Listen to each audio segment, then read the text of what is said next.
Hello and welcome back to the Naked Marriage Podcast. We are Dave and Ashley Willis, and on this podcast, we address the truth about sex, intimacy, and lifelong love. And you guys are in for a real treat today. Dave is going to tell you about our very special guest that we have here. Yes, JJ and Kait Tomlin are friends. They are a powerhouse couple in ministry. They lead the Heart of Dating podcast and the whole movement around that. They do conferences, really help people intentionally be in dating relationships and work through that kind of whole single dating phase of marriage, of life in such a godly, balanced, practical, fun way. And they're going to share their own journey. It's just such a cool story of how they came together and what they're learning now as newlyweds. No matter how long you've been married or if you're single, wherever you are in life, there's going to be so much in this conversation that encourages you. So let's dive in. Well, hey friends, like we said in the intro, we are super excited about today's episode because we've got our friends JJ and Kait Tomlin. They are awesome. They are quite possibly the cutest couple in America. And they are newlyweds. They host the Heart of Dating podcast and the whole Heart of Dating movement, which is really just reaching people all over the place. We're going to talk some about that, about newlywed life, about dating, and just about all kinds of fun stuff. So you guys are in for a treat today. And welcome, JJ and Kait. Yes, welcome you guys. Hey We're guys. so happy to be here. That was quite the intro. I know. The Heart of Dating movement, Yes. the cutest couple, and the moment I right now. I was know. like, oh, This way is- to gas me up for this interview. Right? I can just play that on repeat. Every day. I love it. Well, we like to, whenever we do interviews, we like to start out with you guys sharing how you met, like what brought the two of you together. I'd love to hear that story. I love this story. Babe, do you want to start it? Yeah, I'll go ahead and start it. So it's basically I have some friends who run a ministry for college girls called Delight Ministries for the Girl based in Nashville. And this is in the middle of COVID.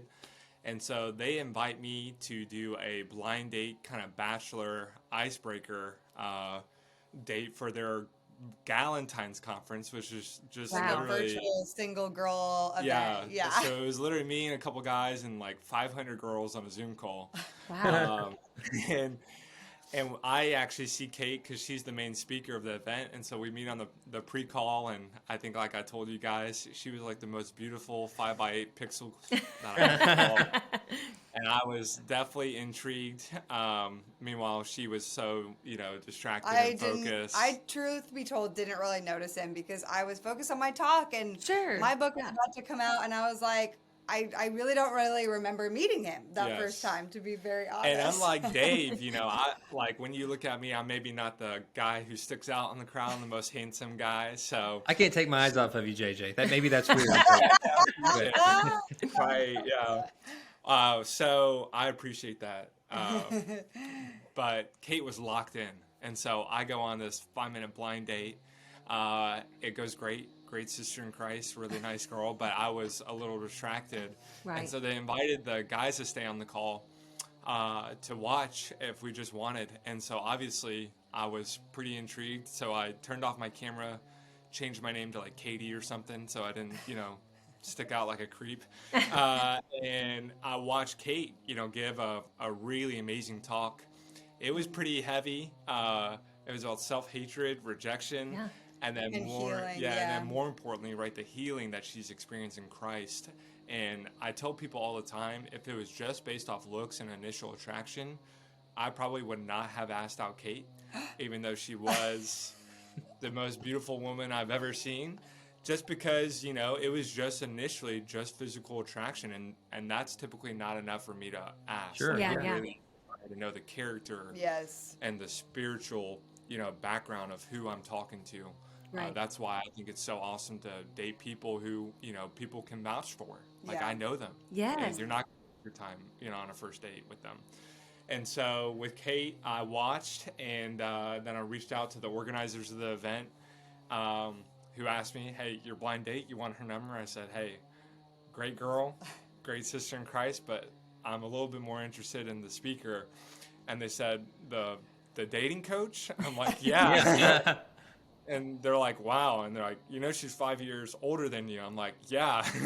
And they're like, and you're still like, you still want us to ask? I'm like, yeah, I do. And so they sent out the ask. And at the time, I'll let you go ahead. So then they send me a group text, and immediately I'm like, okay, wait.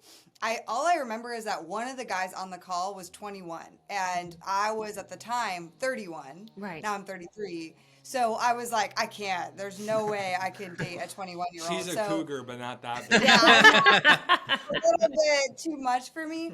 And so I was like, wait a second, like, okay, how old is this guy, and what's his Instagram?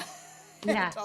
And so, find out still there's an age gap, 5.5 years younger, and I had never dated someone that young. Or that much younger than me. And then I went to his Instagram, and I will say this. It was quite intriguing because at the time, these pictures no longer exist on his Instagram, but it was all over the place, you guys. Like, it was all different hairstyles of JJ Tomlin. Like, it was like big bushy beard. There was one where it was just a mustache, bushy mustache, dyed jet black. Then there was one with him in cornrows. Then there was one with him with bright blonde, like bleach blonde hair. And then the most current of the moment, he actually, at that moment we met, had blue hair, which is so insane. So he had blue hair. Anyway, what I loved about that, and what intrigued me to say yes and go on our first date, was I could tell that he didn't care what people thought about him, and that he was genuinely 100% himself. And I love that because in Instagram and social media, there's so many people just portraying what they think is cool and trendy. And it was very clear to me that JJ was like, I don't care what's cool and trendy. This is me, Right. and I'm fun and I'm authentic to who I am. And so I said, sure, I'll go on a first date with him. So that's how we met. Long story. Wow. And the rest is love it. history. The You rest two are- is history. I love it. You two are such a great match. I mean, when I first saw Ashley, I was so attracted that, I didn't care about her character. I was just like, whatever. what? You always say though. He said, I'm like, we'll work with whatever because she's just too cute. No, you always tell me, you said my smile, and you felt like it was genuine. And No, it's totally the same you said thing. You thought you saw Christ reflecting out of. At least that's what he told me. I did. So, I totally did. All joking aside, I totally get that, where there's that initial, undeniable physical attraction, but then really it's the heart of someone that you're drawn to, and well, and that is what sustains your relationship too. Like you said, I mean, and you both at the time you met, obviously, are both walking with Jesus. You have that in common, and just getting to know you guys, I totally see the match. It's so sweet. I love it because we knew Kate before JJ, and it's just so cool to see you guys now. And I know those who know you really well are just thrilled to see how happy you guys are and how you are serving the kingdom in such a powerful way together. And so we want to talk. You guys are the experts when it comes to dating and now early marriage. And we have not had a lot of episodes on dating in particular. And this is a marriage podcast, but we really think it's important to talk about this, not only because we do have people who are single listening, whether they've never been married or they've been married and maybe divorced and really hope to remarry one day. And we want to talk to those folks. But we also have a lot of parents of grown children who are in kind of the dating world these days. And I know it's so different now. We've been married 22 years. We have 2 teenage sons and 2 elementary schoolers, and our teenagers are just now kind of entering a little bit, dipping a toe in the dating world. So this is not our world. Like, it's your world that you have lived in and you minister in. And so I would love to ask you guys, what are you seeing like as the biggest kind of hurdles right now for people in this modern dating age? Yeah, I'd love to start. Okay, so I think one of the biggest things that we see in general, you got to think about it like this: dating is a relatively new concept in our cultural moment. I mean, it really has only been around for a little over 100 years, roughly. Yeah. And before that, it was very different. Like it was arranged marriages or marriages for political reasons or for different financial reasons, and so it was just, you didn't have really a choice in who you got to marry. And now we do. We have that choice. That's awesome. We're like, yay. But then it makes it all complicated because we're like, wait, I have to decide. There's so many elements to this. And so dating is relatively a new concept. And it's not technically a biblical thing. I'll say that again. it's not technically a biblical thing, right? We don't see dating in the Bible. It did not exist at that time. We have principles for relationships and how to love people well. We don't really have any dating principles. So what we see, and I think one of the biggest things I like to make people aware of, is that everybody has their own dating playbook out there, okay? Because you got to think about it. I grew up in a certain area. The way I see and picture dating is based on my family influences, my cultural upbringing, the community around me, the pastors that I've listened to or poured into, maybe even the rom-coms I've watched or the Disney narratives I have in my brain. And so all of this together formulates this like playbook for how I'm going to go out into the dating world. And so I enter into dating and I'm like, this is how to date well. I got my little playbook here. But then I'm sitting across from somebody on a date and they have a totally different playbook that they think also is completely right? Because it's based on their cultural upbringing, their family influences, the pastors around them, the community around them, all these things. And like, this is the way to date well. And we have all these different ways of dating. And so I'm sitting there on a date being like, oh, the way he dates? No, that's not right. This is the way to date. And the guy's like, no, this is the way to date. So there's so much weirdness in the dating space because there isn't a set way or like healthy parameters out there, which is what we try to do through through Heart of Dating, is to really provide healthy dating. So what I see oftentimes is, especially in the Christian world, we have all these weird ways, weird terms, like different things, like, are we courting? Are we talking? Are we exclusive? Are we in a relationship? Like, what does all that even mean? And you have everybody, if I say I'm dating someone, does that mean I went on one date with them? Does that mean I'm in a relationship with them? Does that mean like I have only been talking to them on an online dating app? Like it doesn't, like so it doesn't. complicated. Yeah, exactly. And that's what we see today. It's like really, really complicated to date because everyone has a different way of doing it. Yeah, I'm a football guy, as you guys know, and you could just imagine if me and my 10 teammates on offense walked out and we had a different playbook for any call play. It's just going to be chaos. Yes. Chaos. And so that combined with, what's so funny, guys, is that for the first time in U.S. history, the adult population is now more single than it is married. So 51% of all the adults in the U.S. are actually single now. What's crazy about that is if you stop and pause is we actually have more options and more avenues to date and meet people than ever before in human history. Right. It has never been easier to meet someone from another state, another town, another place, another church. With technology, than today. And yet somehow the byproduct of that is that we're actually more single. So we actually think because of the chaos that's just been byproduct of the church not teaching, as you guys know, you were just on our podcast, and what parents frequently say is, if you don't teach about a subject, like they're going to learn from culture. And so, if you're not, as parents, teaching about dating in a really awesome way, that's super current, and really, really wise, they're just going to learn from the Netflix show that they're watching, right? They're just going to learn from Seriously. Love is Blind, which... Oh my goodness! I Please, hope not. Oh man, yeah. And so we just see tons of chaos, tons of confusion, tons of frustration with God, and things not working out on this timeline that they made.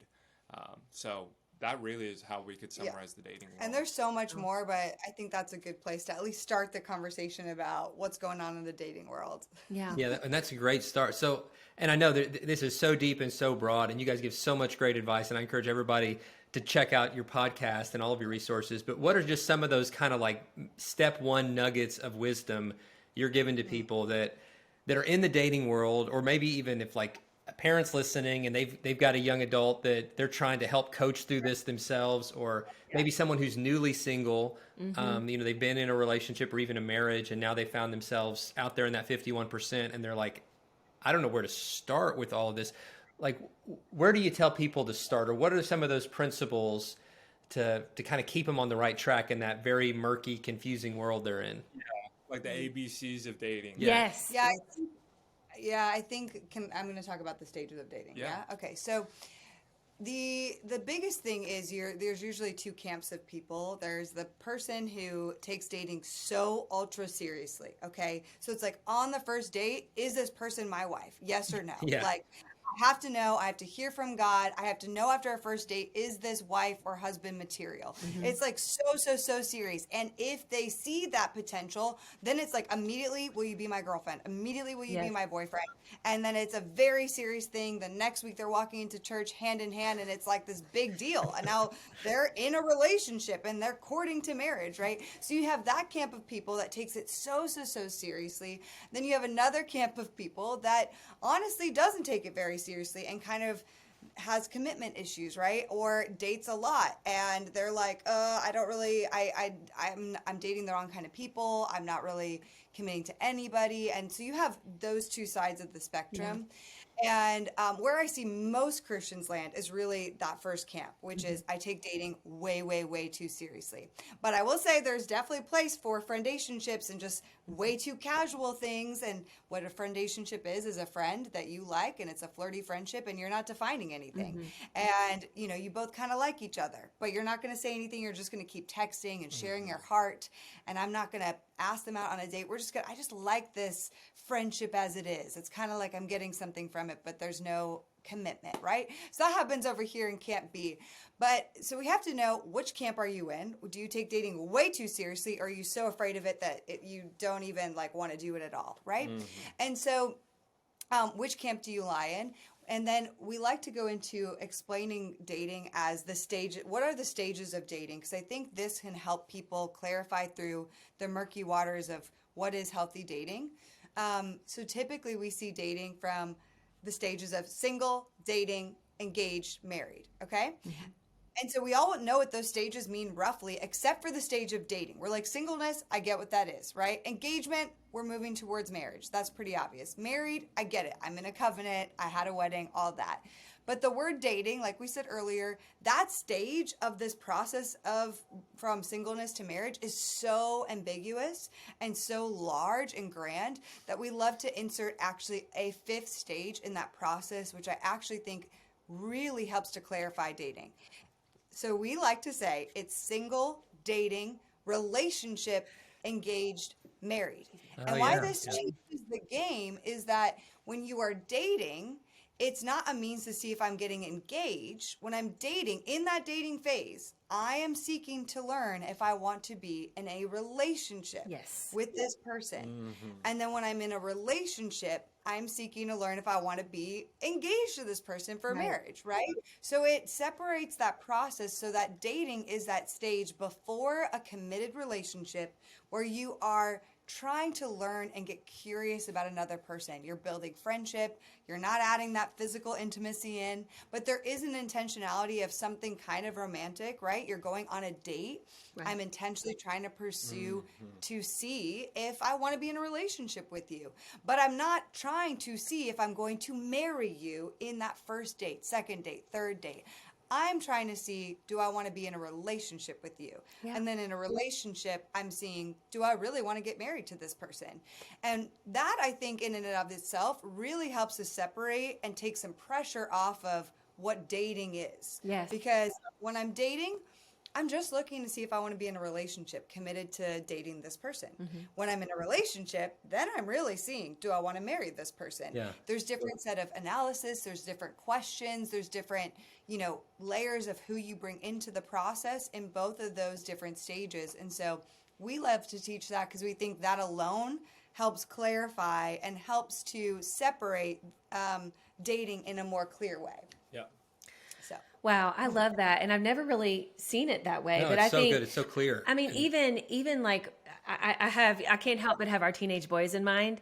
It helps me to give better language to it because, as parents too, and I know a lot of the people who listen to your podcast are adults who are, they're not in high school or even college, like they're beyond that and actively searching, to marry and things like that. But our boys right now, I still feel like this rule applies because I do think even with teenagers and those college age kids, they or college age young adults, I'll call them that. I think that there still is, they don't know which camp they're in. And it's so much pressure if it's all marriage, you know what I'm saying? They feel like, oh my gosh. but then to be so willy-nilly about it and just kind of casual, they're like, well, that doesn't feel right either. So to give these stages, I feel like it's just so level-headed. So I really appreciate you guys giving us language for it and able to explain it, because I do think there's steps to everything. Like, we don't need to feel overwhelmed, you know? No, it shouldn't. And there shouldn't be that enormous pressure. I mean, the dating phase, the pre-relationship even, I mean, it should be a fun and relatively carefree time. There shouldn't be drama. There shouldn't be all of this. And I think people had so much pressure on themselves because they're giving themselves this artificial timeline I love how you guys simplify it and just say, look, here's how it can look. So maybe from an example from your own relationship, when you guys, after you first connected, what did it look like for you to move from that dating to what you would call the relationship stage?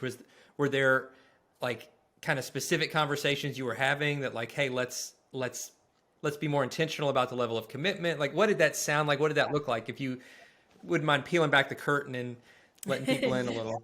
Yeah, absolutely.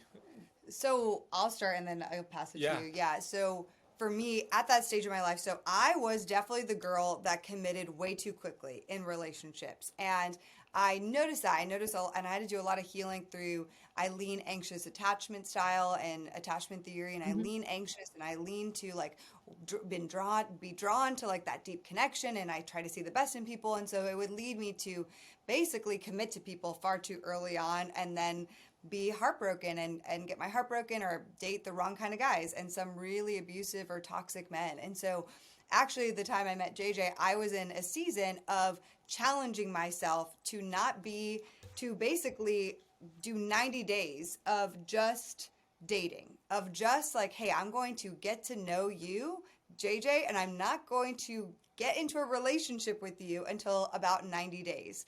And that may seem like a long time, but for me, especially because we were long distance, it wasn't that big of a deal because, you know, it's all about pacing, and we love to teach about pacing and how there's healthy pacing and healthy wisdom to a relationship as you through time share layers and vulnerability and, you know, get rid of the physical stuff in the beginning. I'm not saying you can't necessarily hold hands or anything, but you just like kissing off the table, those sorts of things, just really start to connect through time and unfold those things naturally. So, you know, I had to tell JJ like, hey, I'm in this dating challenge season for myself, and this is why I'm doing that. This is what I know about myself, and I'm not going to commit to be in a relationship with you until after 90 days, if we get there. And so that was after the first date. Yes. Like, she didn't wait to tell me that she's dating a couple other guys or she's in this season. I was really clear, very like, clear hey, I'm just front. open in this season. That's not for everyone. But for me, I had to really pace myself. And so, and that's because I had gotten in really bad places in the past without pacing wisely. And so JJ and I, leading into being in a relationship, you know, you had some great moments of taking it one date at a time. So why don't you tell them about that? Well, the irony is that Kate talks about that. What we say is infatuation. You know, that's the word we use to kind of describe that hyper-intentional, like, let's get married after the third date. Just like daydreaming, fantasizing, can't stop thinking about them. The reality is that Kate actually took a little bit of time to kind of warm and accept and like me and want to be in relationship with me. Like, it was definitely a process. You know, for he her. had blue hair. It was weird at first. Which I understand. I'm a little confused why she didn't like my black earrings and blue he hair. had black earrings, blue hair, 5.5 years younger. I'm like, there's a lot going on here. I don't know why she was. There's a lot going on. So that part, you know, was hard for me to. No, I'm kidding. But the irony is that she actually needed that 90 days to warm up to me. Yes, because if we had been on a you came in. Sorry. Okay, so if we had been on a more rushed timeline, to be honest, like, I would have said no to him. I would have been like, if I had to make a decision about being in a relationship with you after 30 days, it'd probably be no, because my attraction to him physically wasn't quite there. I mean, this is my own unhealth of like really being hung up on the blue hair, the weird style and stuff that really at the end of the day doesn't matter. But I just needed more time to see his character and he is attractive and I am physically attracted to him, but I just needed all of those pieces to come together. And it was more of like what we call like that slow burn versus like that instant spark, which I feel like culture shows us, hey, you have to have this instant spark and connection. And that's the only way. Like, if you don't have that, just throw it away. And I actually believe that sometimes it's way better in many ways to have a slow burn and a fire that's kindling through time versus that starting with grand sparks. And so I will say the caveat to that, and what I experienced was I was definitely like, there was this little war internally of infatuation versus ignition for Kait. And for me, I really had to take it. I was so excited, so amped up, so just jazzed to pursue her and date her and like let her know like, hey, I am into you. Like I'm digging what you are putting out. I had, you know what my prayer was for that first 30 days, first 60 days is, hey, we're going to take this one date at a time. And secondly, and more importantly than that, is God's got this. Yes. Not me, not you. I don't have to lock you down. I don't have to, compete against these other guys. If God has this for us, then God's got this. Right. And I'm just surrendered to that. And so from that point, whether she was dating 3 guys or 10 or 100, I didn't care, right?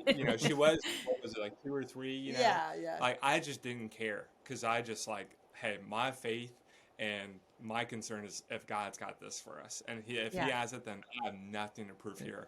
And what I love about that and that 90-day period is, what I say to women and men is godly character shines over time. Yes. In a short amount of time, anybody can fake to be anything. Words are just words. The Pharisees were the best at that. Yeah. Right. But that character you can't, mimic. And so that's what time gives you tons of data to show over time, character on both ends. And then for us, that it's so funny you asked that question because Kait was so gracious with me, as a dating coach, she knew everything, and all these definitions, and I just had a good heart, in that sense. Like, I thought it was pretty clear, like, the 90 days were up. Yeah. And I'm like, so we're in a relationship, obviously, right? I'm like, I'm the only guy who's kind of He started calling me his girlfriend, and I was like, whoa. Like, we didn't have this conversation yet. Yeah. She was like, this is actually a big decision, in the sense of it's not just a natural following. I actually am really intentional with the decision. I actually invite counsel in. I invite my mentor in. My mentor is not me, but I just think it's wise to bring wiser people than me in to just double check, And so before we got into a relationship, like officially, I will say this is important. And, I had to bring, and I always wanted to have this in my past dating experiences, but I wasn't always wise enough, honestly, to do this. And so I was like, before we get in that place, like, you're long distance, you haven't been able to meet some of my closest friends. So I need you to meet them at least over FaceTime and really get some time with them. And there was one conversation with my very best friend and her husband who are also kind of mentor figures for us. And I didn't actually know how hard she was going to hit him in this conversation. I thought like in the past, she was super just like kind of casual with the guys I had brought to her. And at this point, she had been fed up, with a lot of guys who had broken my heart and made these promises. And so we get on this call, my best friend, and she goes all in. And her husband, meanwhile, is in the background. He's like my big brother. He's pacing the room. He's trying to intimidate JJ, like trying to make it like just in the background, walking back and forth. Oh my God. Like a prowling lion. It is like a lion. Exactly. Meanwhile, today they're best friends. But the best part of that was like, it just bringing that wise in, but really making that final decision of if I want to be in a relationship. And this is why I think if you take some time to get into a relationship, like obviously we weren't getting married yet, but I wanted people to really have eyes on like, hey, 90 days, you dated this guy. Is this something you want to commit your heart to then see if you want to be in a relationship? And we really believe in wise counsel and bringing wise counsel on the journey. So. I love that. And then you listen too, and then you move into that relationship phase.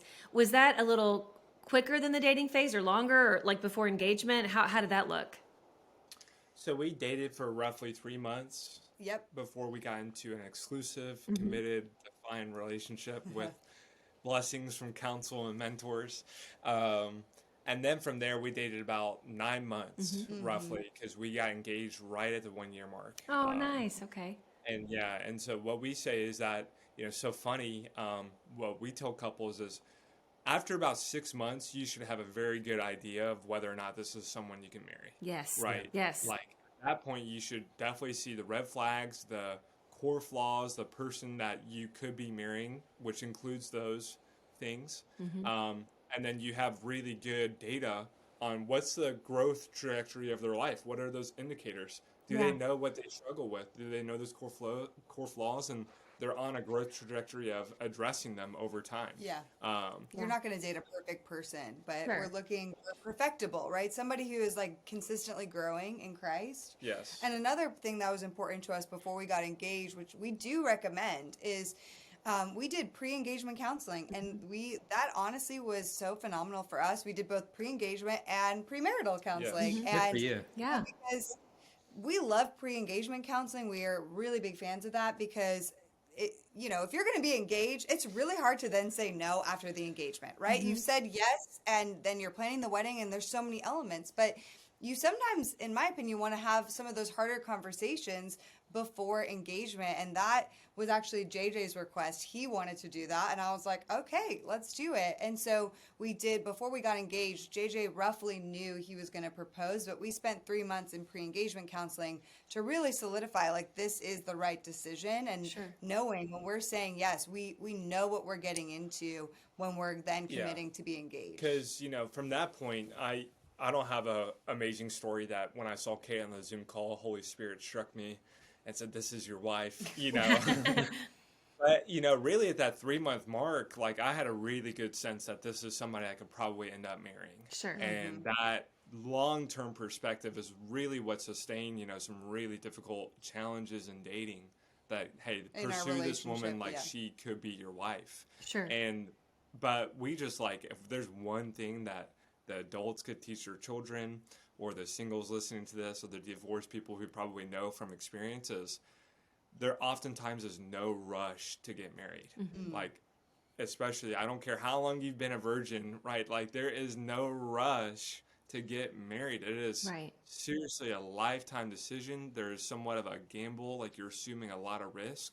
And we just see that like infatuation and hyper intentionality just drive so much urgency. Right. When it's like it should not be anything but the opposite. Like there's Be done with wisdom, done with counsel, not drawn out over 4 or 5 years. Right. I'm not saying, but like we see a lot of people like, hey, 3 months engaged, and we see stories that work, but we also see so many stories where it's like, wow, I wish I had spent more time. You rarely hear people saying, man, I wish I had engaged soon, or I wish I had proposed sooner.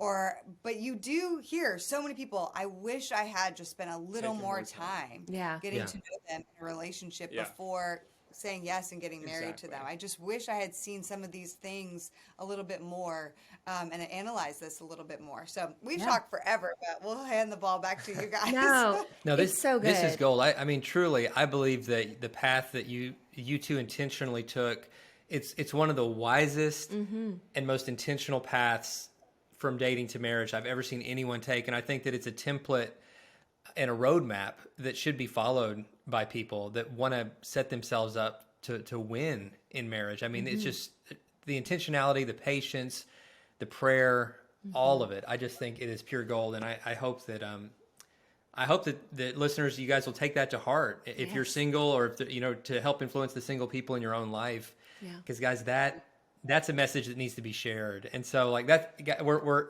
coming to the end of our time, but before we wrap up, Ashley's going to say something. I just want to hear one piece of, so you can think about this for a second, one bit of newlywed advice you would give now that you guys are actually married. One thing that you would each say, whether it's something you've learned or something that you would just advise people to do, because it's been great dating, pre-engagement and engagement advice, but just one nugget of like pre-marriage wisdom. But sweetie, you got something? Well, before we get into that, I know that before we started this conversation, we were like, what's one thing that you really want to talk about? And I think what you said was just So needed. I actually read a book recently called The Momentary Marriage. It's an older book by Piper. I don't know if you guys have read it, but it's interesting. He really hones in on what you guys were saying, but I want to let you guys talk about it more than me. But basically, you were saying it's so important that we remember when we get married to not forget our single friends. And so I would love for you all to speak on that, because we have not really talked about that on this podcast. But no matter how long you're married, not just as newlyweds, but your whole marriage, really remembering the single people in our lives. Can you guys speak on that a little bit? Yeah, well, first off, anytime you find yourself in the same camp as John Piper without even knowing it, I think you're right. So that's a great. Yeah, you're doing all right. Yeah. Yeah. But, because we work in single ministry, this is obviously our life passion. But the one thing I would love newlyweds especially to know, because they're often the ones who are just so, and we love it, enjoying newlywed life, is, hey, like, you didn't graduate from your singleness. Like, you are not more mature. You, like, something magically didn't happen. And more importantly, like, you're not too good to hang out with the singles anymore. Yeah. Right? Like, you're excited for married community group. Like, you've sat through years and years of sermons and teachings about marriage, and now you finally get to participate. Like, I know we put marriage on a pedestal in the church. It's just something we've always done. But, like, don't forget about the singles. Like, invite them into your life. Like, be curious about their story and where they are. Just because somebody else is single and they're single doesn't mean they're a perfect fit for each other.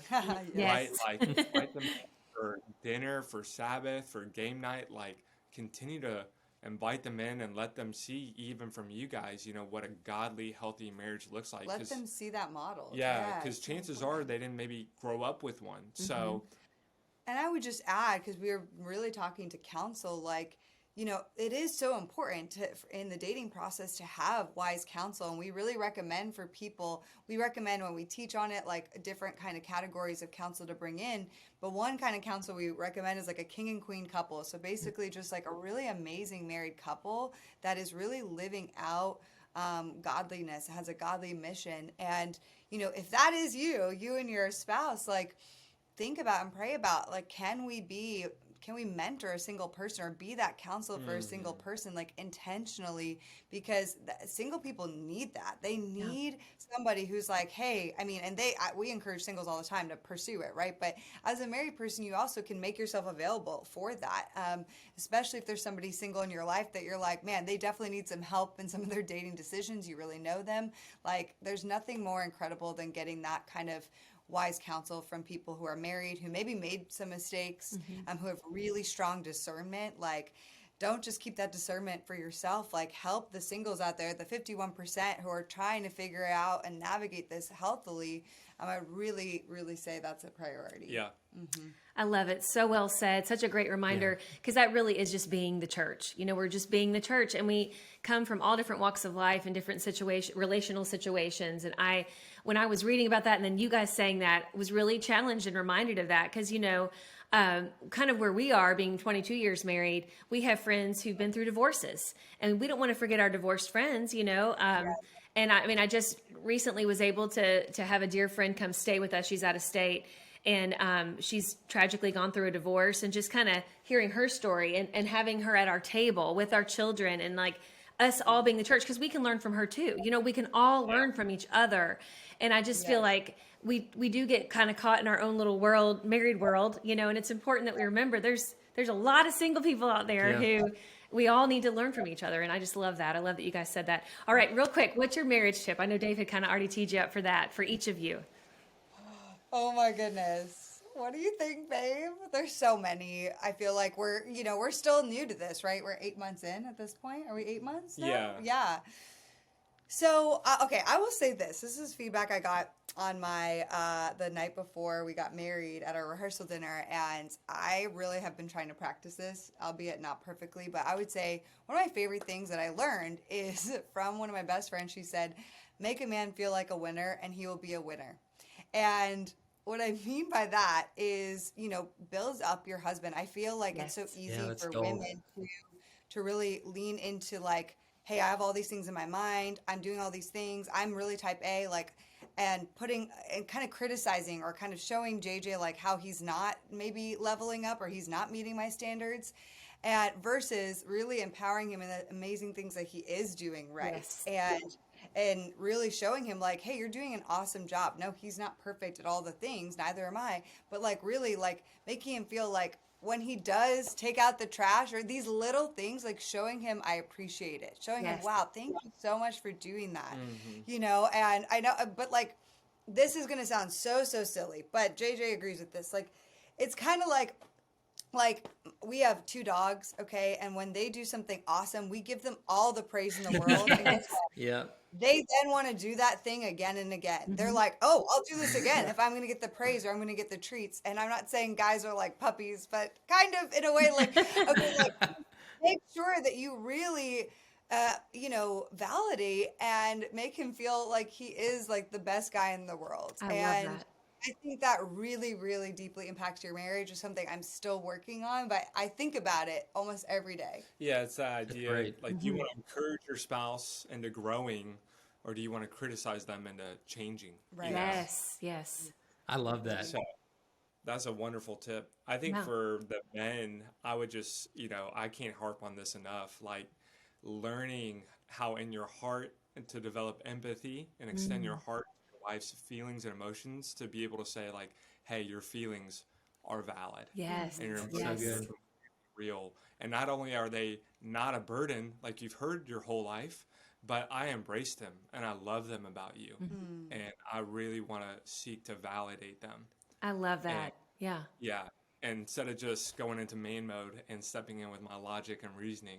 Being like, that makes no sense. Why would you be anxious about Like, that? here's Right. your 3 solutions. We're anxious. Oh my goodness. Yeah. I know. So not only is it not a burden and not too much, but it's something that I love about you. And I want to create safe space for you to be able to share and foster that deep empathy, to extend my heart to yours. Because, not just women, but humans are so funny. When someone is just talking the talk and not with you emotionally. Yeah. It takes us a millisecond of Yeah, we can deciphering, tell. so she knows when I say that statement and I mean it with my heart and soul, and when I'm giving her lip service. Yeah. Yeah, we Out of know. this conflict. That's so good. You guys are such a It's treasure. pure gold, Oh pure my gold. goodness. I love it. Man. We could talk all day to you guys. Thank you I all so much know. for sharing. And guys, all of you watching and listening, please go over and listen to the Heart of Dating podcast. You're going to hear more from these amazing people. We'll also, go back to the show notes. We're talking about kind of their handles on Instagram. So much good stuff out there. And we just love you guys and can't wait to actually meet you in person one day. We know it will happen one We day. have- I know. Yeah. We're So great excited. virtual friends. I keep forgetting we haven't because we I know. hang out so much on Zoom. I forget that Zoom. we haven't, but I can't wait. I can't wait for that. I Can't know. wait. I'm like, oh my goodness. I can't wait. I'll just see you in the metaverse. We can That's do right. Well, we love you guys. Thank you so much for having us. Thanks, guys. Love you too.